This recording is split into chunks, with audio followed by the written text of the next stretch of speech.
Hey guys, tonight we're stepping into the chaotic, colourful, and not so comfy shoes of a medieval jester. Picture this. You're in a smoky great hall, torches flickering along stone walls, the smell of roast boar thick in the air. Nobles lounge at long wooden tables, swilling mead and yelling over each other, and all eyes are suddenly on you. Because tonight, you're not just attending the feast, you are the entertainment. No pressure, right? You're expected to be hilarious. Not just funny, not just clever hilarious, and on command.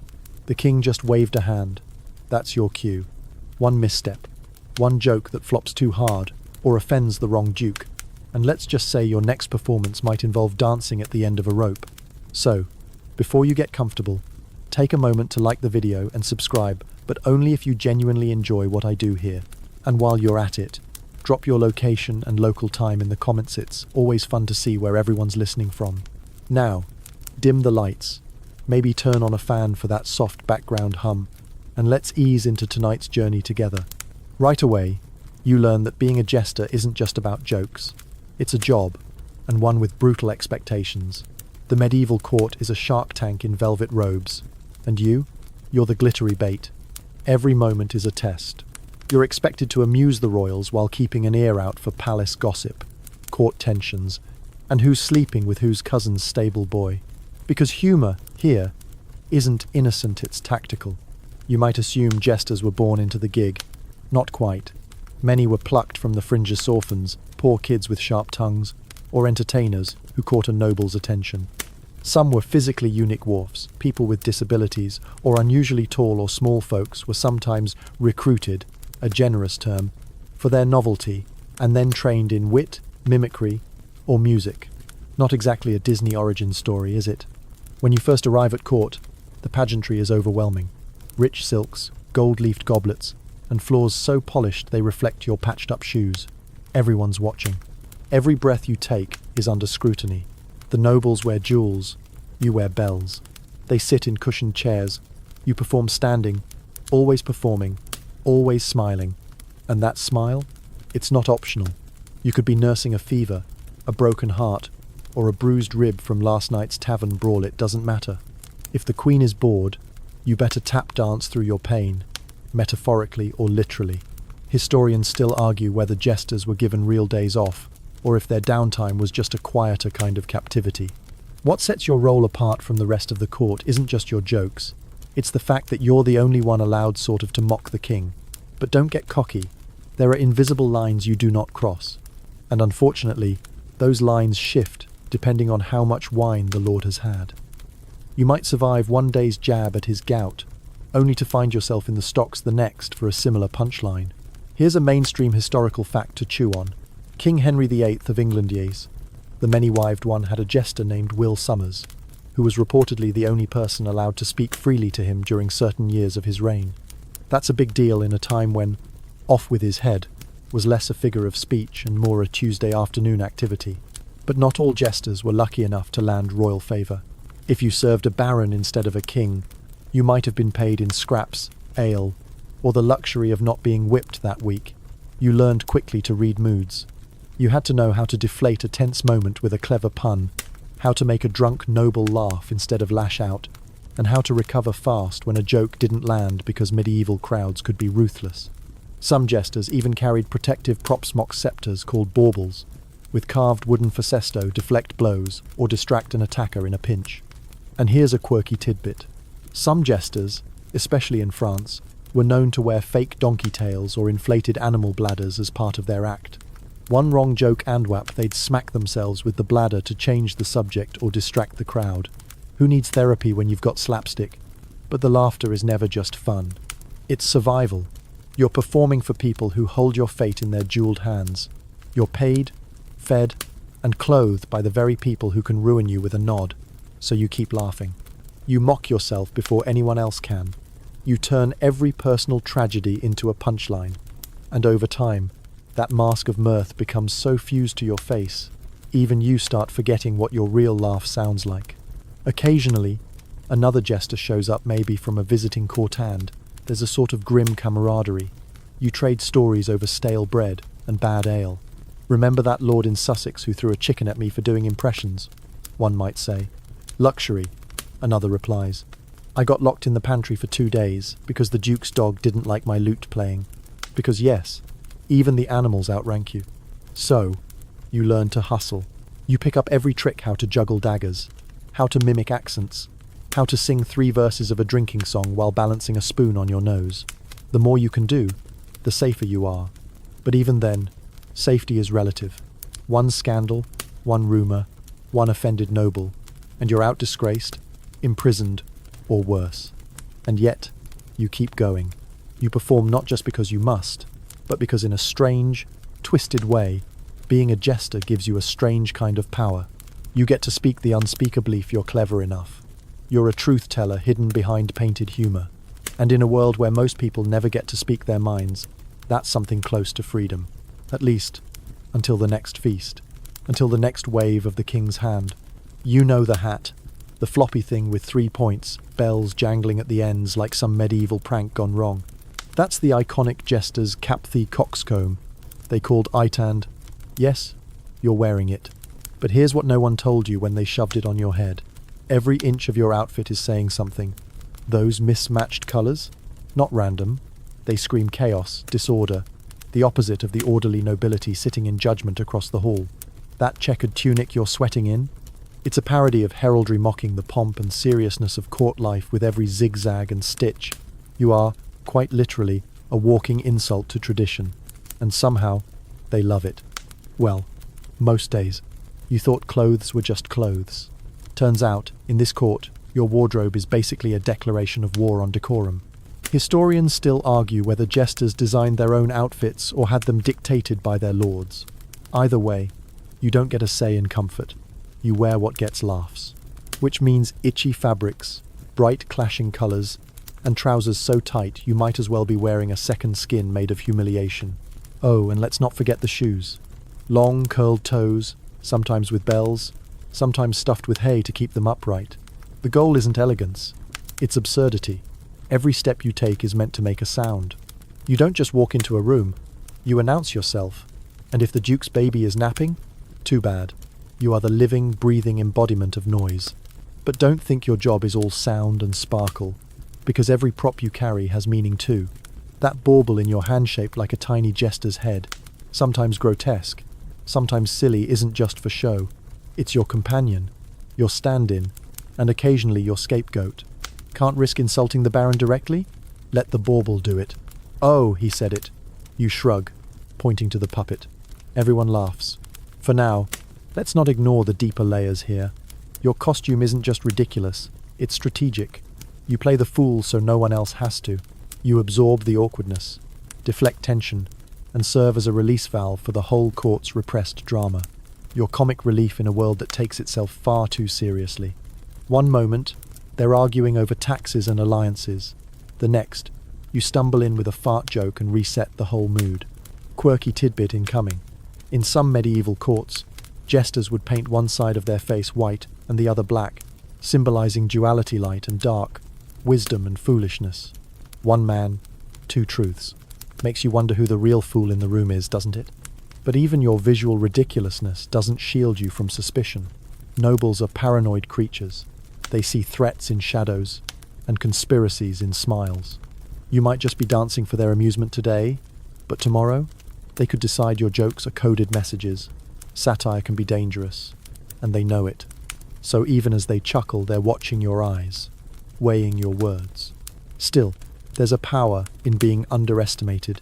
Your clothes declare you harmless, even when your words land harder than a knight's sword. You get away with things no one else can. You speak truth to power wrapped in riddles, puns, and farce. You're dismissed, even as they lean closer to hear what you'll say next. But make no mistake, they'll love you until they don't. One fashion faux pas, they'll laugh.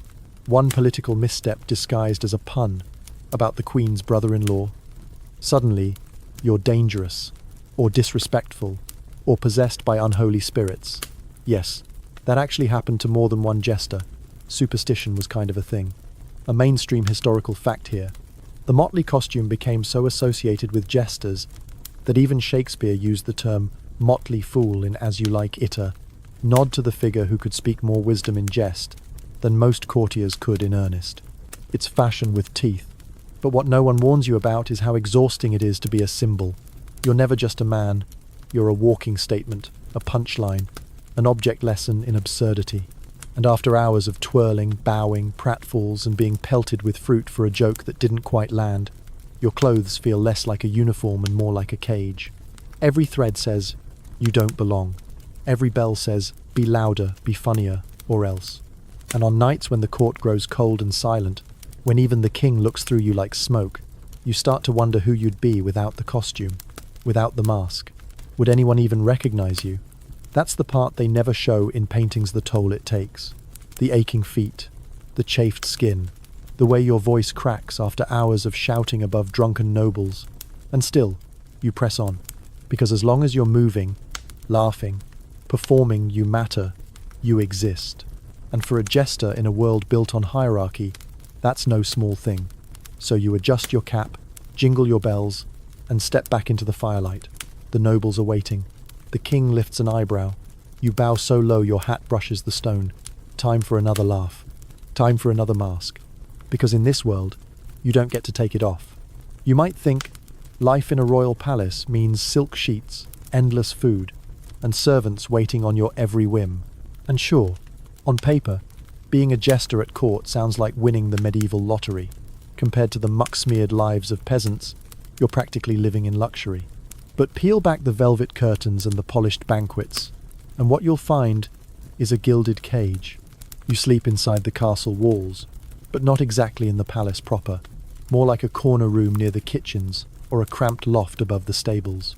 If you're especially unlucky, you get housed near the latrines, which, for the record, are just big pits with a plank. So yes, the smell becomes part of your daily experience. You breathe in jokes and sewage, all before breakfast. But hey, at least you're fed. That's not nothing. You get scraps from the feast chicken legs, cheese rinds, half-finished goblets of wine. Nothing fresh, rarely hot, but enough to keep you upright. Some jesters even had the rare perk of dining near the high table, though not at it. Your decoration, a court pet with better posture and a sharper tongue. Now let's talk about mobility, or the lack of it. You can't just stroll out of the castle whenever you feel like it. You're expected to stay close to the lord or monarch at all times. That means feasts, ceremonies, diplomatic receptions, even funerals, especially funerals. There's nothing like being forced to juggle or whistle tunes to lighten the mood while half the room's in tears. Historians still argue whether jesters were truly free or more like high-status servants with a comedic leash. Some had written contracts and were paid regular wages, while others lived in a bizarre grey zone paid in favours, room and board, and the vague promise of continued favour, which, frankly, is as stable as a three-legged stool in a thunderstorm. Here's a mainstream historical fact for context. During the reign of Ivan the Terrible in Russia, jesters were considered part of the Tsar's inner circle, but they were also spied on constantly. It's like being both court confidant and suspect. The palace walls may be high, but the sense of safety? Surprisingly low. There's no off switch for a jester.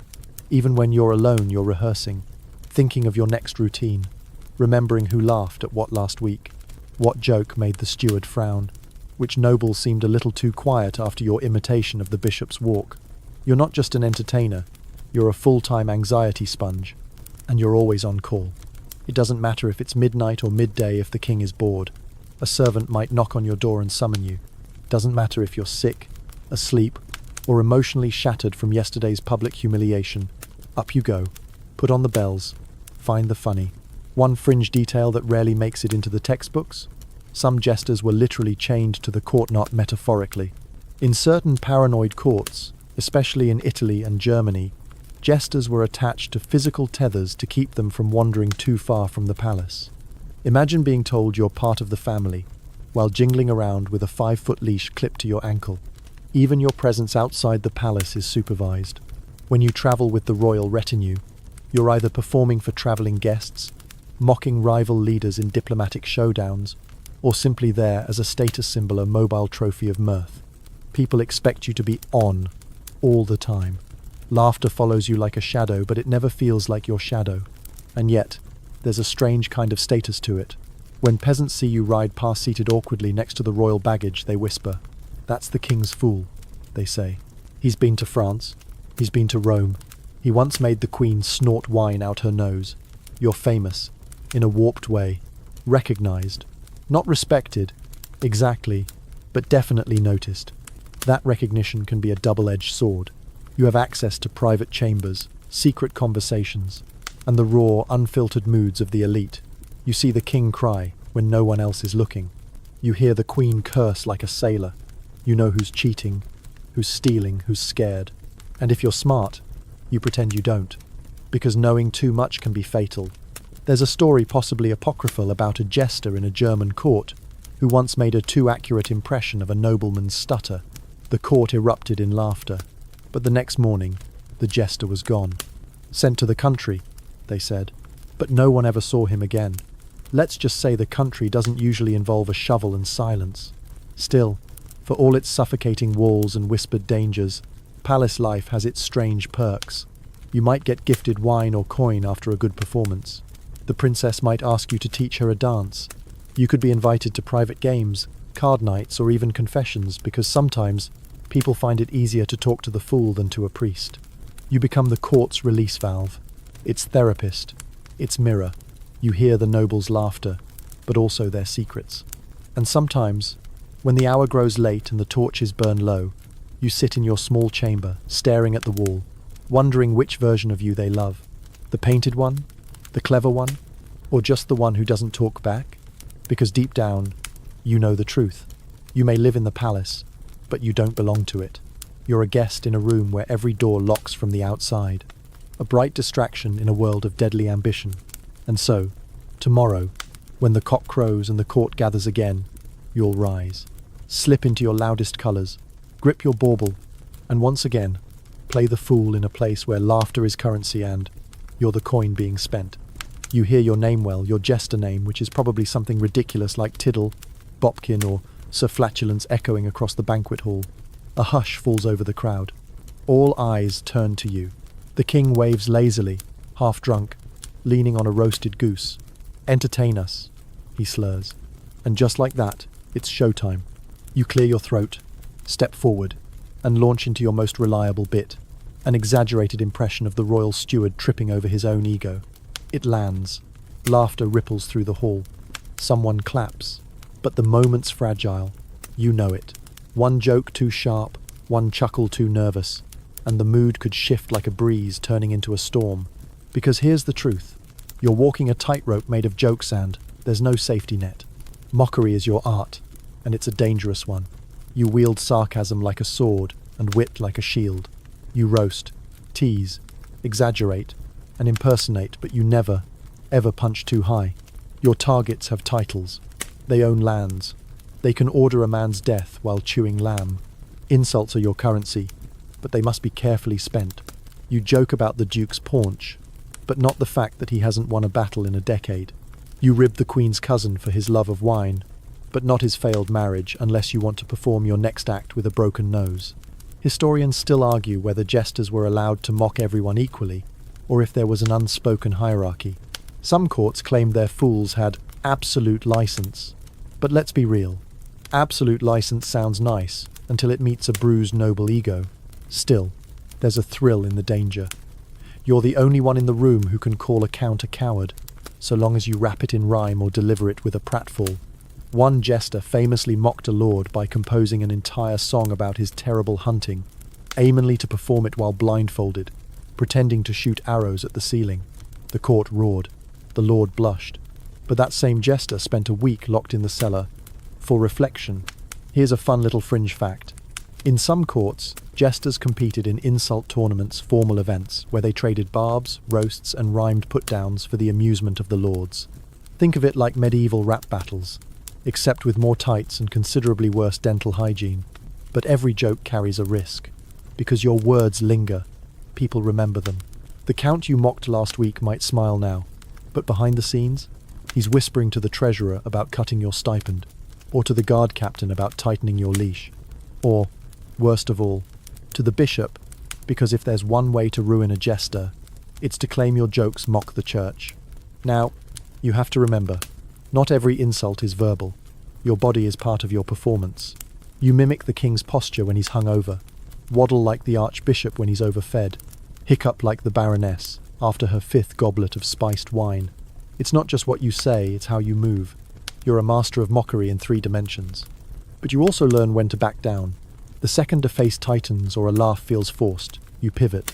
You deflect. You pretend the joke was about yourself. That's the secret. You roast everyone, but always circle back to mocking your own poverty, your hairline, your diet of yesterday's bones. It keeps them comfortable, keeps them superior. And yes, occasionally you push too far. Maybe the room's energy tricks you. Maybe the Lord's drunken grin feels like permission. You go in hard. A savage bit about his last failed campaign. You nail the timing. The court laughs harder than they've laughed in days. But not the Lord. His smile's gone. His eyes, sharp. He lifts a finger. You freeze. Out, he says. And just like that, you're gone for the night. Banished from the hall. Maybe Dr. Meal. Maybe more. If you're lucky, that's the end of it. If not, you find your bed rolled up, your loot smashed, your position reconsidered. It's not always dramatic sometimes, it's just a slow freezing out, like being erased by degrees. The problem is, humour is subjective. What kills at one feast dies at another. What gets applause today gets you shackled tomorrow. You're always adapting, reading the room like a sailor reads the sea. You learn to spot the signs. Clenched jaw, a flick of the ringed finger, a whisper behind a goblet. Those are your storm warnings. Yet somehow, despite the peril, this dance of insults becomes addicting. There's power in making the mighty laugh. A strange reversal. For a brief moment, you're the sun around which the lords revolve. They lean forward to hear you. That power, though fleeting, is real. You feel it in your chest. Here's a mainstream historical fact to round us out. Roland the Fartier, that's a real name, was a 12th century English jester who performed a special act every Christmas for King Henry II. It involved a jump, a whistle, and a single perfectly timed fart. For this annual performance, he was granted a manor and 30 acres of land. That's how powerful a well-timed insulter bodily function could be. But you're not Roland. You don't own land. You own laughter. And it's slippery, fleeting. Every night, you have to earn it again. Every insult has to be sharper, cleaner, better timed. Because if you lose your edge, you lose everything. So you study people, their weaknesses, their tells, the way the Countess twirls her ring when she's lying, the Duke's forced chuckle when someone mentions his heir. You store it all. Not to hurt, but to survive. Your wit is your sword. And in this court of lions and lambs, you're just trying to stay standing. The next time the king waves that lazy hand, you'll step forward again, smile wide, deliver the line, balance on that wire, and pray the punchline lands. Being a jester isn't a single job. It's 10, maybe 20. You're not just a joke machine, you're a human circus act packed into one brightly coloured, jangling package. By sunrise, you might be playing the lute for the queen. By noon, you're juggling apples in the courtyard. By dusk, you're crawling on the floor, pretending to be a drunk goat for the visiting duchess. And after dinner, you're reciting Latin poetry while balancing on one foot, because apparently that's hilarious to nobles who've had 4 goblets of mead. Every day, you're stretching yourself thin literally and figuratively. Your body hurts from tumbles and slapstick pratfalls. Your voice cracks from singing over the clatter of feast noise. Your mind races to remember every courtier's name, title, and recent scandal because a good impression needs context. One wrong detail, and the joke flops. Or worse, offends. You've learned a bit of everything. You can mimic accents from 4 different regions. You know how to play the fiddle, the drum, the pipe, and on occasion the hurdy-gurdy, which sounds like a bagpipe trapped in a spinning wheel. You can tell riddles, recite parables, and even juggle flaming sticks if the wind is low and your sleeves are damp. You tame animals too. Sort of. More like tolerate them. Once, you coaxed a pig to dance by tossing bits of salted bread across the floor. The guests roared. You still have the bite mark on your ankle. It's not just for show. The more you can do, the safer you are. Because every skill is another excuse to keep you around. If your jokes fall flat, maybe your card tricks will save you. If your juggling goes wrong, Maybe your puppet show buys you another week of favor. You've seen other jestersless versatile ones come and go. Sometimes they leave on foot, sometimes not. One fringe tidbit. In Spain, some jesters were trained in falconry and would present trained birds during feasts, releasing them indoors for dramatic effect, which sounds majestic until a hawk crashes into a chandelier and chaos erupts. Still, it's memorable, and being memorable is 90% of the job. But there's a limit to how much you can carry.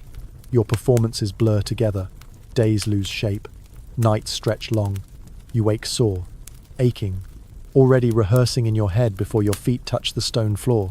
Some days, you wonder what it'd be like to just be one thing, just a musician, just a poet, just someone allowed to be mediocre at a task without fear of punishment. But you don't have that luxury. You have to be exceptional, every time, or at least convincingly pretend to be.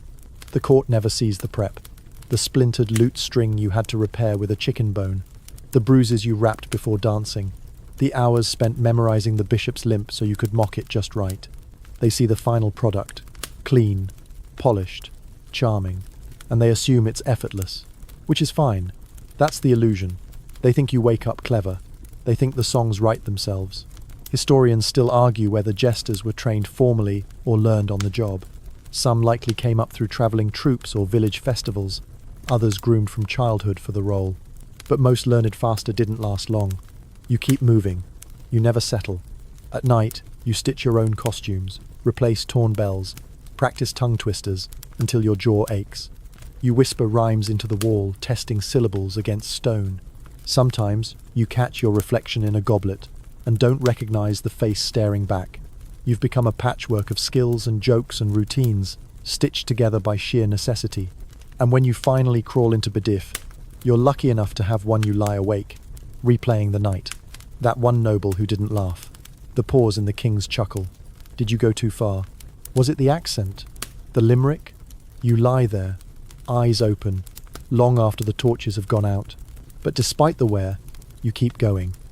Because there are moments rare, bright moments where it all clicks, where your joke hits just right. The room erupts.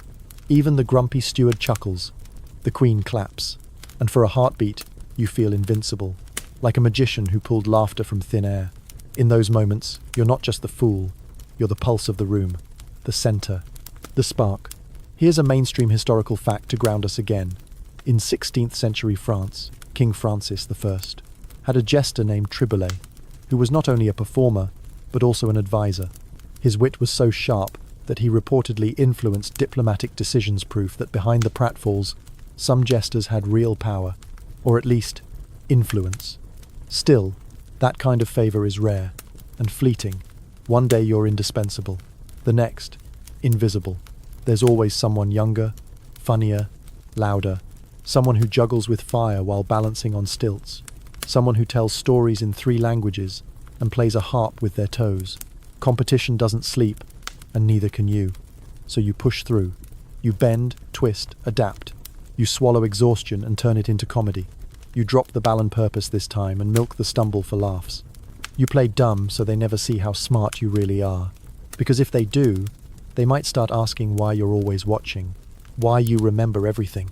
You're not just a performer, you're a survivor, a shapeshifter, a master of a dozen arts, each one more fragile than the last. And tomorrow, you'll do it all again. You're smiling again. It's the 3rd time tonight, and not one of those smiles has been real. The feast is loud, torches hiss. The king's laugh thunders across the hall as you finish yet another routine. You bow, bells jingling, back aching, face locked in a grin that doesn't quite reach your eyes. Because behind the painted smile, something's fraying. You were funny tonight, sure. You did the voices, the dance, the song about the night with the loose trousers crowd favourite. But no one noticed you slipped on your words, or that your eyes were scanning the room more than usual.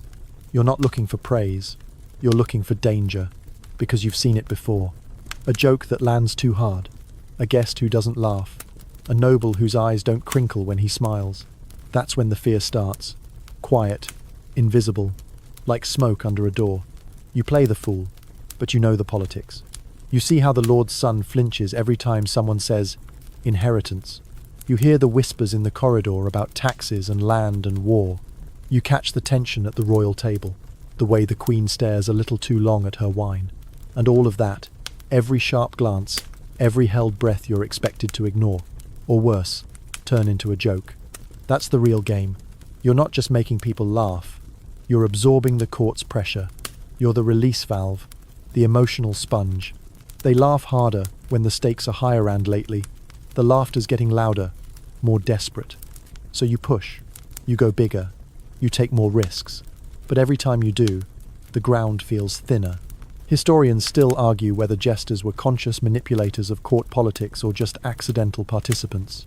Some were clearly sharp, even strategic. Others, pawns, chewed up and tossed aside by the very drama they helped smooth over. You wonder where you fall on that spectrum. Tonight, after the laughter fades, you head back to your quarters. Small, stone, damp. There's a straw mattress in the corner and a cracked mirror on the wall. You take off the hat first, then the bells. You sit. Silence fills the room like fog. And then it hits. The quiet isn't peaceful. It's heavy. You can hear your own heartbeat. You think about the Baron's face during your last joke. How he didn't even smile, just stared. That's going to bother you for hours, maybe days. You'll replay the words again and again, trying to figure out what you said wrong. Or maybe it wasn't what you said. Maybe it's just him. This job doesn't come with certainty. It comes with maybes and mights, and we'll see how he feels in the morning. Oh, quirky tidbit here. Some jesters wore hidden pouches sewn into their sleeves, filled with small objects for calming rituals, a smooth stone, a string of knots, or bits of parchment with jokes written on them like prayers. A private lifeline when the court's laughter turned cruel. You think about the others, the jesters before you, the ones who stayed too long, who got too bold. You remember the story of the one who dared mimic the bishop's limp after communion. They say he was sent to a monastery for penance. Others say he never made it past the courtyard. And yet, you stay. You stay because there's something strange about this life. Something addictive. It's not just the applause, it's the intimacy. You know things no one else does. You hear the king's voice crack when he thinks no one's listening. You see the knight tremble before battle. You hear the laughter, but you also feel the cracks beneath it. That's your gift and your curse. Here's a mainstream historical fact to balance the mood. The jester Steinjik from 16th century Poland was known not just as a comic, but as a political commentator. Paintings show him brooding while nobles party around him. He wasn't laughing, he was thinking. Because sometimes, jesters were the only ones willing to confront uncomfortable truths, even if they had to do it through rhyme and riddles. You're not a fool. Not really. You just play one. And that distinction, that razor-thin line between who you are and who they see gets harder to walk every day. You get up. You look in the mirror. Your face smeared with paint. Lines of wear around your eyes. You force a smile. It holds for a moment, then fades. The door creaks. A servant stands there. His Grace requests your presence. You're tired. You ash, but you nod. Hat, bells, smile. Because this is what you do. You hide the fear. You swallow the doubt. You walk the same halls where whispers can kill. And you pretend it's all just another show. Because if you don't, someone else will. And they might not last half as long. They don't expect honesty at court. At least, not from anyone important. The nobles speak in riddles. Courtiers hide behind politeness. And the priests veil everything in scripture. But you, the fool, they let you say what no one else dares. As long as you coat it in laughter, that's your real power. It's subtle, and most days it doesn't feel like power at all. You make jokes, they laugh, and life moves on. But sometimes, just sometimes, you say something that cuts through the noise. You name the elephant in the room. You point out the obvious. You call out the hypocrisy, everyone's dancing around. And you do it with a twirl and a grin. Everyone chuckles, relieved, nervous, maybe even a little shaken. Because the truth hits different when it wears a jester's bells. You become something more than just a performer. You become a kind of pressure valve for a system built on silence. They tolerate your jabs because they need them. The king can't admit fear. The duke can't show doubt. But the fool? The fool can say, "Your Grace, you look pale, have the taxes made you ill?" And get away with it. Well, Most of the time, historians still argue whether jesters were intentionally used as political instruments or just tolerated side effects of an overly tense system. But in more than a few records, you'll find references to jesters offering counsel in private, their words weighed carefully by monarchs pretending not to care. You've seen it firsthand. The king, alone in his chamber, waving off his advisors and calling you in instead. "Tell me," he says, looking into the fire. "What do you think of this alliance?" You pause. You choose your words. You joke. Of course, you always do, but somewhere in there, between the rhymes and riddles, you give him the truth. And he listens. He doesn't say it out loud, doesn't thank you, but you know, because the next morning the ambassador is sent home, quietly, without fanfare. Your words mattered, but that doesn't mean you're safe. There's a fine line between clever and reckless, and you balance on it daily. You test limits with every performance. You get away with one jab, so you try another, and another, until one day, the room doesn't laugh. The silence stretches. You feel the air shift. You've gone too far. It's not always a punishment. Sometimes it's worse. Sometimes it's nothing. Just a look from the king. Just a lack of applause. Just a sudden coolness in the room. And that's enough to keep you awake for nights. Because in this game, silence is the sharpest blade. Still, you keep using your wit, because it's all you have. You don't wear armor. You don't carry a sword.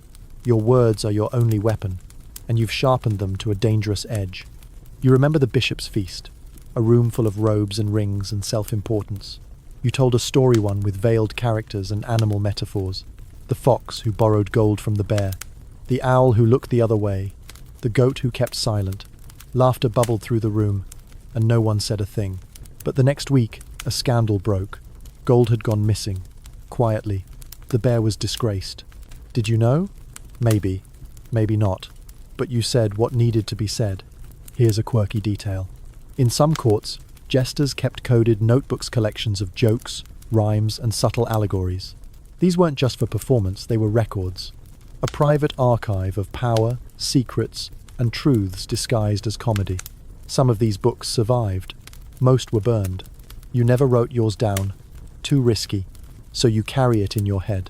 Every joke, every reaction, every line that landed or didn't, every whisper behind the curtain.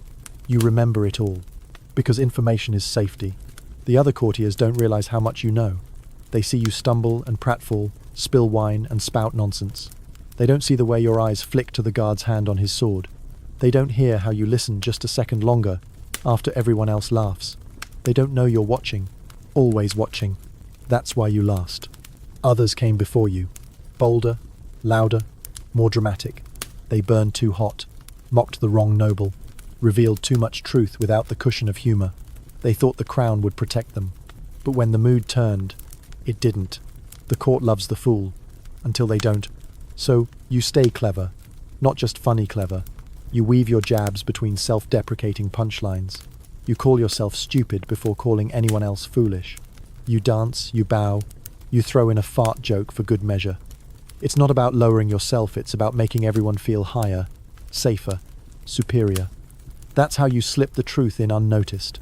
You remember what your predecessor told you, years ago, the night before he left her was forced out. You were young, eager, still thinking jokes alone were enough. He leaned in close, his eyes tired. "They laugh at you," he said, "because they think they're better. Keep it that way. The second they realize you're smarter, you're done." He was right. So you smile. You joke. You drop riddles like breadcrumbs. And if someone follows them to a deeper meaning, well, that's their business. You'll never say it outright. Because in this court, wit is power. But subtlety? Subtlety is survival. Not every jester stays inside the castle walls. Some are tossed out like yesterday's bones. Others leave by choice. Though choice is a stretch when you're suddenly replaced by a younger, shinier fool with more tricks and fewer opinions. Either way, you learn to move, to adapt. Because the world beyond the palace, it still wants laughter. It just pays less for it, and expects more. You find yourself on the road again. Dusty boots, threadbare cloak, bells dulled from the rain. You're travelling light, just your bauble, a lute with 2 good strings, and the wit you carry in your mouth. You follow the roads, or what passes for roads in a land riddled with potholes and bandits. You arrive in towns where no one knows your name. Or worse, they remember the wrong version of it. You're no longer the royal jester. You're just another performer begging for coin at the edge of the market square. And the crowd? They're not nobles. They're farmers, blacksmiths, fishwives, and toothless children with hands full of sticky fruit. They don't want subtlety. They want you to fall on your face. Literally. And maybe juggle turnips afterward. But there's something freeing about it. In court, every laugh came with a cost. Here, it's simpler. If they don't like your act, they boo. If they do, they toss a few pennies, and maybe an old crust of bread. No one's watching you from behind a curtain, measuring your worth with a dagger in their belt. No one's pretending.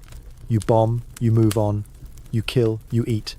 You learn fast that out here, you have to shift your entire routine. The jokes change.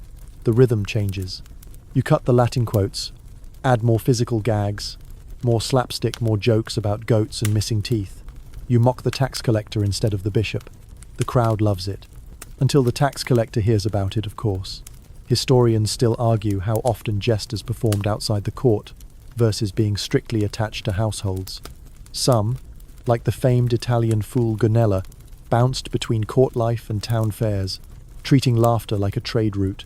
For you, it's more like survival. You take whatever gig you can find.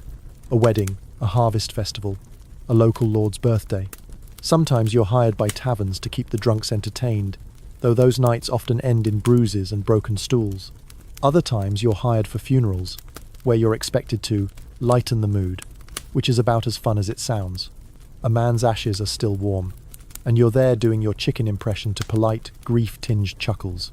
Quirky, tidbitsome medieval jesters worked during public executions, hired to distract the crowd or soothe tension with humour. You'd crack a joke as someone's final breath left them. It sounds barbaric, but remember, back then, spectacle and entertainment weren't far apart. Sometimes you travel with other performers, musicians, puppeteers, acrobats. There's safety in numbers, and shared misery makes for fast friendship. You swap tricks around the campfire, share gossip about courts you've all been thrown out of, and tell each other which towns are stingy, which one's generous. It's not glamorous, but at least there's laughter, real, guttural laughter that isn't followed by suspicious silence. But not every town welcomes fools. Some see you as cursed, especially if you've been marked by a noble's court. You show up in motley, and someone mutters about plague or demons. You're chased out of more than one village by people with sticks and rocks. Sometimes all it takes is one badly timed jest, one insult misunderstood, and you're running for your life through muddy fields with your bells jingling like alarm bells. Still, there are places that embrace you. You show up during festival time and become the centerpiece. You improvise songs using villagers' names, flirt with the baker's daughter, fake a pratfall into a haystack. It's all part of the dance. They laugh. You eat. You rest. You live to tell another story tomorrow. You lose track of time out here. The days blur. You forget which feast happened where, which joke made which mayor spit his drink. Sometimes you don't even remember which name you're using in which town. Are you Pip? Janko? Little Bopkin? It doesn't matter. The audience only wants the act. But the road wears you down. The weather turns. Rain soaks your sleeves. Your hat sags. You patch your shoes with string. You sleep under trees, inside barns, next to dying fires. You develop a cough that lingers longer than it should. You keep going anyway. Because stopping means thinking. And thinking means remembering. You remember what it felt like in the court, when your voice could shift a room, when your joke could make or unmake an alliance, when your word mattered even if just a little. Out here, you're funny. That's it. No one cares what you think. They want you to dance. So you do. You wonder sometimes if you'll end like this. Alone on a road, years from now, too old to juggle, too tired to sing. You'll slip from town to town until no one remembers you were ever anything more. But for now, there's another village ahead. Another chance. Another night where you'll spin pain into laughter and pretend it's all part of the act. Because out here, you can't afford to stop performing. Not even for a minute. Love, for a jester, is complicated. You're the one who gets laughed at, not longed for. The one people call dear fool, while handing you a crust of bread, or tousling your hair like you're a pet, not a person. But that doesn't mean you don't feel it. It doesn't mean you don't want it. And every once in a while, in the quiet hours after the feast, when the fire has burned down and no one's looking, it doesn't mean you don't fall. You might meet someone during a festival, maybe a musician with clever eyes and calloused fingers. Maybe it's a kitchen maid who laughs at your terrible impressions, not because she's supposed to, but because she actually thinks you're funny. You spend weeks weaving their name into your jokes, just to hear them laugh. You practice your best tricks in secret, hoping they'll be there to see. And maybe, just maybe, they notice you too. It starts small, a shared wink during a feast, a piece of stolen fruit left in your room, a note tucked into your bauble sleeve. Suddenly, your world is brighter. The court feels less like a prison, more like a stage. You're still performing, but now someone's watching you, not the mask. But love, for you, isn't simple, because the moment anyone notices, the whispers start. Did you see the fool and the blacksmith's daughter? I heard the jester's been sneaking into the laundry room at night. Imagine thinking someone like that could be loved. The court loves a scandal, and you're low-hanging fruit. If you're lucky, they just gossip. If you're not, they interfere. They forbid it, threaten your beloved, send them away, sometimes out of jealousy, sometimes just to remind you of your place. Historians still argue whether jesters were allowed to marry. Some clearly did. Others were kept deliberately single, either as part of the role or because their lords didn't want the distraction. In some courts, even showing affection was considered stepping out of line. You were meant to belong to the court, not to anyone else. But feelings don't follow rules. You fall anyway. And sometimes it's worse than a flirtation. Sometimes it's the real thing. You love deeply, quietly. You imagine a life beyond the bells and paint, a small cottage perhaps, away from the castle. Laughter shared in private, not shouted from a stage. But reality is colder. You can't provide stability. One bad joke and you're out of work. You travel constantly. Your name changes town to town. You don't even own a bed that isn't someone else's. What kind of future is that? Still, it happens. There are fools who make it work. Rare, but real. You remember one, a juggler from Brittany, who fell in love with a noblewoman's lady-in-waiting. They kept it secret for years, meeting under stairwells, hiding notes in bread loaves. When they were discovered, they ran, vanished. No one knows where they went. Some say they made it to a village by the sea. Others say they were caught before they crossed the border. Either way, the story lives on. A fool in love. Here's a quirky tidbit. Some jesters kept lockets or carved tokens given to them by lovers, hidden in their costume linings. Not for show, for memory. Because in a life where everything is performance, even a worn wooden charm becomes something sacred. But heartbreak comes just as easily. You might find yourself on the road, passing through a town you haven't seen in years. You look for a familiar face, the innkeeper's daughter, the stable boy who used to laugh at your songs. But they're gone, married, moved, buried, and the town doesn't remember you. Not really. Maybe a whisper. Maybe a child who stares and says, "Mama used to talk about a jester who danced here once." You smile, say something clever, and move on. Because what else can you do? Back at court, you learn to armor your heart. You flirt, but lightly. Laugh, but distantly. You become an expert at turning desire into comedy. Every romantic feeling becomes a joke before it becomes a threat. You play the fool in love, so no one sees the real thing. You joke that no one would ever fall for a jester, that love is wasted on those who wear bells and motley, that even your bauble has more romance than you do. And they laugh. They always laugh. But inside, you wonder what it would feel like to be loved seriously, not as a novelty, not as entertainment, just as you. There's one night you won't forget, a celebration loud, raucous, wine pouring like rivers. You're performing as usual, balancing plates and tossing riddles. But then you see them, across the room, eyes locked with yours. They smile not the way nobles smile, but warm, real. And for 1 second, the noise fades. The bells stop ringing. You forget your lines. It doesn't last. Someone spills a drink. You slip. The moment breaks. The room explodes with laughter, and they're gone. You tell the story later, turn it into a joke. Ever try to fall in love while covered in goose fat and pickles? I don't recommend it. They laugh again. You smile, and it becomes another mask you wear. Because in the life of a jester, even love has to play by the rules of comedy. You can feel deeply, but you can't let them see it. Not for too long.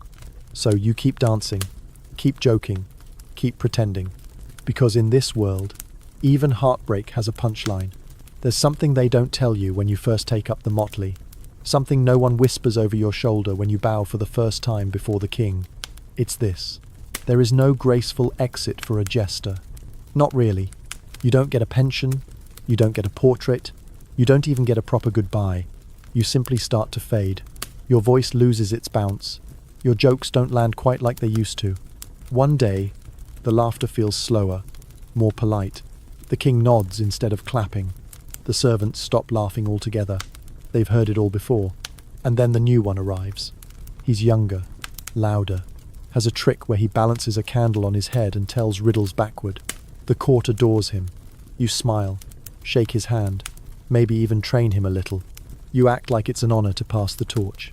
Inside, you're crumbling, because this was your stage, your audience, your strange little kingdom, and now you're being written out of your own act. Some jesters manage to bow out quietly. They slip away with a nod and a final pun. They end up in a village somewhere, telling stories to children for bread and beer. Others, not so lucky. Historians still argue whether jesters were ever formally dismissed or simply phased out. Records are spotty. Some vanish from the books overnight. Others fade across years. You're here one feast, gone the next. No one asks. No one explains. There are darker exits too. You've seen them. A joke goes wrong. Too sharp. Too true. A noble doesn't laugh. A rumor spreads. You're summoned late at night, told your services are no longer needed. Maybe you're paid off. Maybe not. Maybe they let you leave through the front gate. Or maybe a few guards escort you through a side door and don't look you in the eye. You knew a fool once, Crispin. He was brilliant. Could juggle knives while composing verses on the spot. The court adored him. Until one day, he mimicked the Queen's brother in a moment of rare drunken honesty. The next morning, he was gone. No one spoke of it. His room was cleaned by noon. By evening, a new jester sat in his place. Quirky tidbit there are accounts of jesters who were buried anonymously, their names scratched out of records, their costumes burned. Some say it was for speaking too freely. Others say it was to purify the court. As if joy could ever be so dangerous. Sometimes, though, it's not scandal or silence. Sometimes, it's just time. Your knees ache. Your breath shortens. You can't do the cartwheel you once could. The laughter takes longer to earn. You start relying on old bits more often. The bauble feels heavier. And you start to wonder, what happens next? If you're lucky, someone remembers you. A lord grants you a cottage. A lady sends coin once a year. A child you once made laugh now runs a tavern and lets you stay rent-free in exchange for the occasional tale. These are rare gifts. You hold on to them like lifelines. But most of the time, the end comes quietly. You perform at smaller and smaller events. You travel more, eat less, sleep in colder places. The bells on your hat rust. Your smile becomes slower to form. And the jokes, they don't come as easy. One night, you catch your reflection in a puddle. And for the first time, you don't recognize the face. There's no makeup, no audience, just a man, tired, worn, still wearing motley. You laugh, softly, because it's funny and a little sad, but mostly funny, because this is what they never understand. Being a jester isn't just a job. It gets into your bones. You see the world through punchlines. You feel silence like a scream. You hear laughter in your sleep. You spend your life turning pain into entertainment, heartbreak into satire, fear into rhythm. And when that curtain starts to fall, when the room stops laughing, it feels like losing a part of your soul. Mainstream fact to hold on to here. Mathurin, one of the last official female court jesters of France, survived the fall of the monarchy and continued performing even after the revolution. No crown, no court, just her and her wit. Because some jesters never stop, even when the world around them burns. You tell yourself you'll stop eventually, rest, fade with dignity, but then a child laughs at a silly face you make, or a drunkard tosses you a coin after a rhyme, or someone claps their hands and says, "Do that thing, the one with the bishop and the chicken," and you realize, maybe not today. You perform again, one more night, one more crowd, one more laugh, because the end may come. But until it does, you're still the fool, still the spark in the room, still the one who turns silence into song, sorrow into smirking joy. One more time. Then maybe, you'll rest. There's a strange thing that happens when you outlast the laughter, when time forgets your name, but your shadow still lingers in the halls. People start telling stories about you, stories that bend and twist, that grow taller and funnier with each retelling. You become something more than a jester. You become a legend, and legends are rarely accurate. You hear your name in places you've never been. They say you juggled fire for the Pope, that you once insulted a king so cleverly he knighted you on the spot, that your puppet once whispered a prophecy, that you predicted a war, that you tamed a lion, that you died, came back, and made death laugh. None of it's true. Not really. But none of it's false, either. Because jesters, at least the ones who last, don't just entertain. They become symbols of madness, of truth, of rebellion in rags. People remember the motley, the bells, the smirk, but they forget the person who wore it. And sometimes, that's for the best. Take the sacred fool, a concept that appears in more than one place. In Russian folklore, it's the Eurodivia holy fool who wanders, says outrageous things, and yet is believed to be touched by divine wisdom. In early Christianity, similar figures emerged, men and women who feigned madness but spoke truth to power, even when it made people uncomfortable. Historians still argue whether these sacred fools and court jesters were ever the same thinger, whether one evolved from the other. But the overlap is undeniable. Both were outsiders, both wore masks, and both had a license to say what others couldn't. You think about that sometimes. In the quiet hours, after the feast, when the candles are low and the wine has soured, were you just entertainment, or something more? You remember a day years ago when the king lost his son. The court went silent. No music, no feasts, just black drapes and whispered prayers. You were told not to perform. But that night, as the torches burned low, the queen summoned you, her eyes red, her hands shaking. "Make me laugh," she said. "Please." You didn't juggle, didn't sing. You just sat with her, told a story about a duck with a crooked beak who dreamed of flying. No rhyme, no punchline, just a soft, silly tale. She smiled, just a little, enough. No one else saw it, no one remembers, but you do. Because sometimes the fool is the only one allowed to hold the grief, to carry it, to shape it into something soft, something human. There's a quirky tale told in a small French village about a jester who once convinced a duke to cancel a war. The story goes that the jester walked into the war council wearing a suit of armor made of bread loaves, banging 2 turnips together, and said, "Let us battle with food then. That way, at least our men will die full." The duke laughed so hard he called off the march. Did it happen? Probably not. But maybe. That's the magic of the jester. You live between the lines, between history and myth, fact and farce. There's a power in that. You begin to see yourself differently. Not just as someone who told jokes, but someone who gave people a mirror, a safe way to see themselves without flinching, a mask that helped them face the truth. You once mocked the bishop for falling asleep mid-sermon. He had you flogged for it. But the week after, he stopped droning and started speaking with fire again. People said it was divine inspiration. You knew it was pride, the best kind. You once told a king that his people loved him the way a pig loves a butcher. He laughed.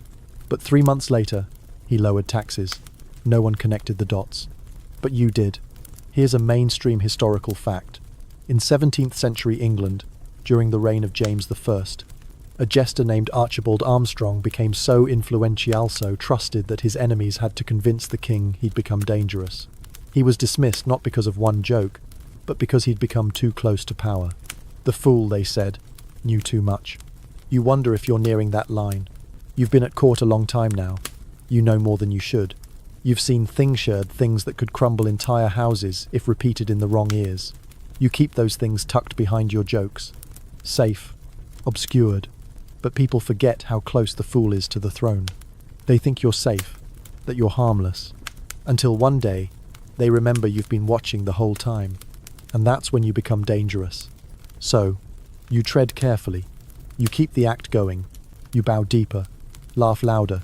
You make yourself small again. But inside, you're bigger than ever. Your jokes carry weight. Your stories echo in chambers they were never meant to reach. You're no longer just the jester. You're the memory of truth, the ghost of laughter, the whisper in the ear that makes a tyrant pause. And long after you're gone, they'll still hear your voice in the walls. You're old now. The bells on your hat don't jingle so much as creak. Your motley tunic hangs loose, faded from bright chaos to something softer, almost melancholy. Your hands tremble when you play the lute. Your voice cracks during certain rhymes.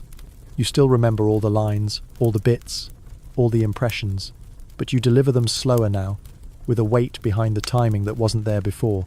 And yet, when you enter a room, people still smile. They don't laugh quite as loudly anymore. Not because you've lost your edge, but because you've become something else.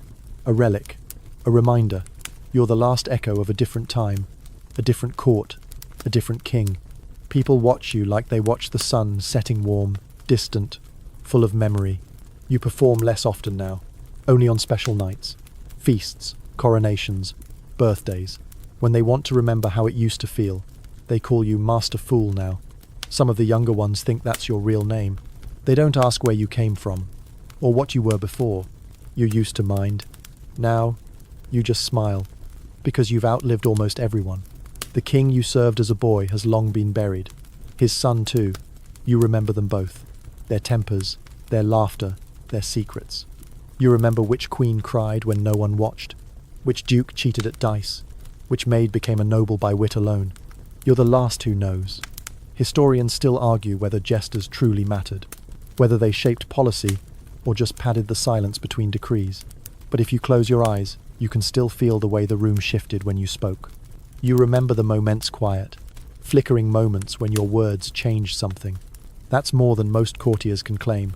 There's a boy now, barely old enough to hold a drum. He's eager, full of energy, always trying new jokes on the servants. They laugh politely. He watches you from a distance, tries to mimic your walk. He's not bad. You sit with him sometimes, teach him a few tricks, show him how to catch the rhythm of a room, how to use silence as part of the act. You don't say much, but when you do, he listens like your words are gold. Maybe to him, they are. Quirky detail. There's a belief in some parts of Europe that jesters never truly die, that they're reincarnated, reborn again and again, to bring laughter where it's needed. You've heard the tale more than once. Old fools whisper it when the wine's deep and the fire burns low. You used to scoff. Now, you're not so sure. You dream more often these days, and not always of laughter. You dream of feasts where no one laughs, of kings who never speak, of halls echoing with silence. You wake up and wonder, was that memory or warning? Either way, you rise. You still put on the bells. Just once a week now. You still tell your stories, still spin your riddles. You make the children laugh and the adults sigh. You walk the same halls with slower steps, nod at portraits of men who once called you friend or nuisance or both. Some days, you feel like part of the stonework. Other days, like a ghost. And yet, you stay. Because this is your home. Not the palace, not the quarters or stage. The act, the role, the service. You were never just a man in motley. You were a mirror, a shield, a spark. You know your time is nearing its end. There's no grand farewell for fools. No trumpet. No tombstone etched with wisdom. Maybe you'll pass quietly in your sleep. Maybe your heart will stop between punchlines. Maybe one day you'll just walk out into the garden and not come back. You hope they remember you with a smile. You hope they tell your stories, even the wrong ones. You hope the next fool carries your rhythm. And if nothing else, you hope they laugh. The fire grows low now. The night is deep. The feast is over. The hall is quiet. The motley lies folded by the bed. The bells still and silent. You breathe slower now, softer, letting the stories settle, like dust in a warm sunbeam. You did what you could. You made them laugh. You made them think. You walked the line between nonsense and wisdom with grace, or at least with flair. You turned fear into farce, sorrow into silliness, truth into something they could handle. You gave them relief, even if only for a moment. And in doing so, you made yourself necessary. Now, rest comes easy. There's no audience to please, no feast to attend, just the memory of footsteps on stone, the echo of laughter in long halls, and the comfort of knowing that somewhere, someone is still smiling because of something you once said. The jester sleeps. The bells are quiet. The motley rests. But the laughter row, the laughter never truly fades. Now breathe deep. Let the images drift. The warm torches, the hum of distant music, the hush of midnight stone. Let it all soften. Let it carry you. You've earned your rest, old fool. Sleep now.